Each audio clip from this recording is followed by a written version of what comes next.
Olá pessoal, tudo bem? Eu sou Cristiano Molica, engenheiro e gerente técnico da Instoterm, e hoje teremos a nona dica de mestre com o mestre Marcos Domingos. Fique ligado, já se inscreve no canal, ative as notificações e se gostar do vídeo deixa aquele like.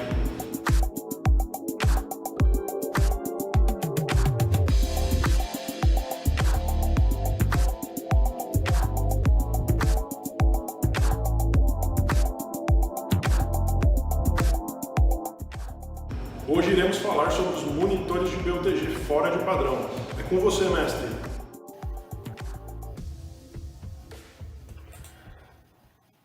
Meus colegas higienistas, colegas prevencionistas, profissionais da área de perícia e outros que se dedicam à avaliação da exposição ao calor ou a outros agentes ambientais também. Então, muito obrigado pela sua atenção nesse nosso trabalho que estamos fazendo por iniciativa da Instoterm, e aqui que nós estamos chamando de Dica de Mestre. Essa é a Dica de Mestre número 9. Nós já temos então 8 gravadas anteriormente, que você poderá encontrar nos nossos canais do YouTube, tanto da Instoterm quanto o meu também. No final dessa apresentação você tem os endereços onde você poderá olhar outros temas que nós já abordamos aqui. Hoje nós vamos falar sobre a questão dos monitores de calor ou de BOTG, né, que nem sempre obedecem às normas internacionais ou às normas técnicas. Tá?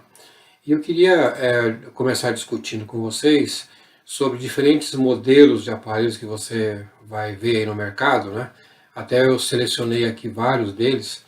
Você vai encontrar aparelhos bem antigos, você vai ver na primeira fileira no alto, um higrômetro dos anos talvez 20 ou 30, vai ver os primeiros conjuntos de BOTG fixados em suportes de madeira, e esse mais à direita aqui encontrei também um desenho usado por militares. Estou imaginando que isso acontecia quando eles estavam em campo treinando e não tinham como levar tripé, pegavam simplesmente 2 postezinhos ou 2 tronquinhos de árvore e penduravam os aparelhos lá. E mais curiosamente achei também um modelo desenvolvido para os militares que cabe num estojo bem pequeno, né, que você vai ver essa foto desse militar aí, ele é um capitão do exército americano, e ele está fazendo as medições de BOTG. Bem simples, inclusive se você observar no estojo, você vai ver que ele não dá para ver que o globo é esférico, né? Ele está inclusive ali meio protegido por uma cápsula plástica. Ele, olhando bem com cuidado, vai ver que não se trata de um globo, mas sim de um tubo preto. E na régua de cálculo, onde ele fazia a leitura de temperatura e movendo aí uma lingueta dessa régua de cálculo, ele calculava o IBOTG. Há outras coisas bem sofisticadas, como essas estações que você pode colocar vários instrumentos, e inclusive hoje se tem aí já vários aplicativos ou softwares que conseguem fazer leituras na área agrícola a grandes distâncias, sem precisar alguém lá medir. Tá? E tem aí, lógico, modelos que eu vou chamar de modelos populares, né? Sem grandes ambições do ponto de vista de ser preciso ou exato. Tá? Então isso que você vai encontrar. Mas a questão primeira que eu quero discutir é a questão do tamanho da esfera. Faz diferença? Sim, faz diferença. E você vai encontrar vários fabricantes e cada um optou por um tamanho. Alguma coisa próximo de 10 alternativas. Desde o tradicional, né, o histórico, de 6 polegadas, 152,4 milímetros, mas muita gente usa 150, né, até alguns bons fabricantes não usam 6 exatos, usam 150, e há outros nomes pequenininhos, como até com o tamanho de uma bola de ping-pong, 1 polegada, 25,4 milímetros. Né? Bom, o que acontece quando você usa um globo que tem diâmetros diferentes, principalmente pequenos? Tá? Eu encontrei um artigo muito bom, publicado por pesquisadores da Universidade de Coimbra, que relatam testes feitos em laboratórios com diferentes diâmetros de globo. O quadro que você está vendo comigo aqui, ele mostra duas marcas, a marca texto, e tem um teste feito com um globo de 50 milímetros, chamado G50, e tem um outro da mesma marca, que é o G150, e também tendo como padrão o da Bruyker de 150. Então, se você olhar comigo aqui, você vai observar que conforme o tamanho e a velocidade do ar, os resultados ficam diferentes.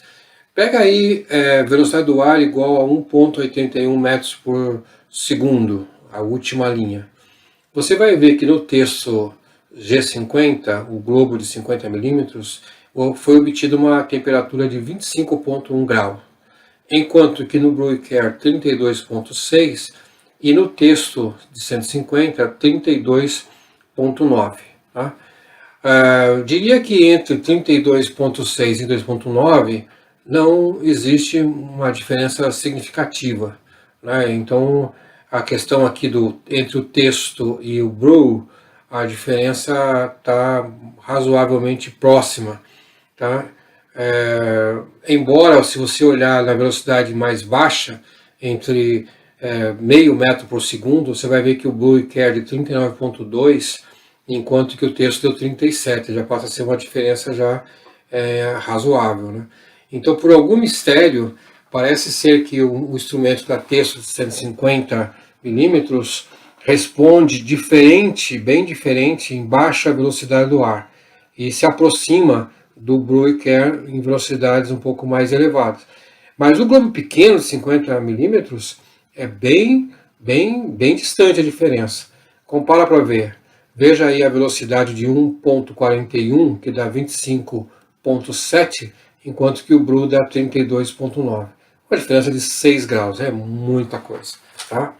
Então aqui fica a minha recomendação para que você possa verificar então que tipo de aparelho está usando, né? Provavelmente nessa marca que está sendo citada aqui há algum problema eletrônico, não é só o tamanho da esfera. Mas enfim, fica muito atento porque globo pequeno em velocidade do ar alta pode dar confusão, ok? Um outro autor também cita a questão de que às vezes você vai usar o globo, por exemplo, em temperatura mais baixa. Supostamente você não deveria fazer avaliação de BOTG em locais frios. Não faz sentido, né? Alguns têm feito aqui no Brasil, não sei porquê. Vamos para frigoríficos fazer. Seria bom me explicar a razão de você fazer uma avaliação de calor para fins de hipertermia no frigorífico, né? A temperatura vai em torno de 15 graus, ou até em escritório com ar-condicionado. Não faz o menor sentido. E o que pode acontecer com o seu globo? Então, se você está nessa condição um pouco mais fria, o ar pode se condensar ali e introduz um novo erro. Tá? Então, esse instrumento não foi feito para ambiente de escritório com ar-condicionado, temperatura abaixo de 20 graus. Tá? Isso é uma bobagem fazer uma medição desse tipo aí. Um outro dado que eu queria mostrar para vocês é que a norma ISO 7243, ela trata de calor, e BOTG especificamente. Tá? E ela assume, em um dado momento, que você poderia usar globos diferentes. E usa uma equação, que está bem aí acima, que você vai ver comigo, para você corrigir a leitura do globo pequeno, né, o globo menor que 150, para o tamanho que você está usando. Eu fiz uns testes com essa equação, comparando com os exemplos que eles dão. Os exemplos que eles dão nessa norma estão nessa tabelinha de baixo. Exemplo, se você pegar um globo de 25 milímetros de diâmetro, você tem uma leitura de 25 graus, temperatura do ar de 20, velocidade do ar 1 metro por segundo. E a leitura estimada para um globo de 150 seria 28,7 graus. Isso é o que está na norma como exemplo. Quando apliquei a equação, não achei esse valor. Testei tudo. Então estou imaginando que, assim, de uma forma surpreendente, a ISO 7243 apresenta um erro aqui. Tá? Investiguei se alguém mais tinha observado, parece que até o momento acho que ninguém teve essa paciência que eu tive de usar essa equação, montar essa equação no Excel e checar esses valores. Tá? Então, a minha sugestão fica no sentido que, se você tiver que usar um globo pequeno, use a equação. Né? Não vai confiar no exemplo aqui, mesmo que o seu globo tenha o mesmo diâmetro. Tá? Toma cuidado com isso. Okay? Um outro dado que eu acho bom, e é da própria Brugger também, que está no seu manual técnico deles, um livretinho que você pode baixar na internet, eles mostram estudos que eles fizeram, tá, entre um globo de 150 milímetros, né, e que eles mostram aqui. Ó. Então eles têm um globo padrão de 150 e tem um globo pequeno de 50 milímetros, tá, ou seja, um terço do tamanho. Se você olhar esse gráfico na horizontal, no eixo X, você vai ver que o eixo X é a diferença entre a leitura do globo padrão de 6 polegadas menos a temperatura do ar. Eu coloquei aí em vermelho uma seta como um exemplo de uma diferença de 20. Imagine que você tem um globo com 50 graus e uma temperatura do ar de 30, diferença 20. Subindo, encontra a velocidade do ar. Então o meu exemplo aí vai pegar 1 metro por segundo. Quando eu for olhar no eixo Y, aqui na vertical, eu encontro que o globo pequeno vai dar uma diferença de aproximadamente 5.2, 5.3, a leitura dele menor do que o globo grande. Tá? Não é difícil de imaginar isso, porque quando você aumenta a velocidade do ar, muito provavelmente você esfria o globo pequeno, porque ele tem menos massa. Tá? Então essa é uma referência que eu considero interessante, esse também que você pode usar como padrão para você corrigir a sua leitura. Uma outra questão que aparece muito no mercado, principalmente aparelhos bem simples, que você vê às vezes usando em perícia, e o cara quase que leva no bolso isso, né, com globos pequenos, tudo compactado ali, é que não usam água. Um TBN seco, né? Então, acho que até deveria mudar o nome, né? Porque o termômetro TBN é termômetro de bulbo úmido, natural, né? E aqui vai se chamar termômetro de bulbo úmido seco. Não sei se a gente consegue achar uma expressão desse tipo. De qualquer maneira, existe aí no mercado essa instrumentação. Tá? Eu botei aqui duas marcas, mas existe uma dezena desses instrumentos aí. Tá? O wireless, tá? Esse é o nome que se dá em inglês. A norma ISO 7243, ela diz que esses instrumentos que usam TBN sem água, tá? Eles são de difícil aplicação e pouco confiável. Tá? Então, se você comprou um instrumento desse, você já tem um ponto negativo, porque se alguém questionar o seu trabalho, vai saber que vai apontar a norma internacional como sendo um ponto de contrário à utilização do instrumento. Ela aceita o instrumento em algumas condições especiais, mas não diz quais. Tá? E a equação que esses fabricantes usam, uma equação gigante, baseada numa equação de um balanço térmico, né, de um equilíbrio térmico, e você vai notar essa equação gigante que aí está, e que vai levar em conta a temperatura do ar, a temperatura do bulbo úmido, e veja que estão usando 273 como uma constante que é Gauss Kelvin, e aí vai. Então, bem chato de fazer, umidade relativa e tal. Tá? Então, eu diria assim, cuidado quando você usar esse tipo de aparelho, porque tem uma série de restrições e talvez alguém possa questionar seu trabalho sobre isso.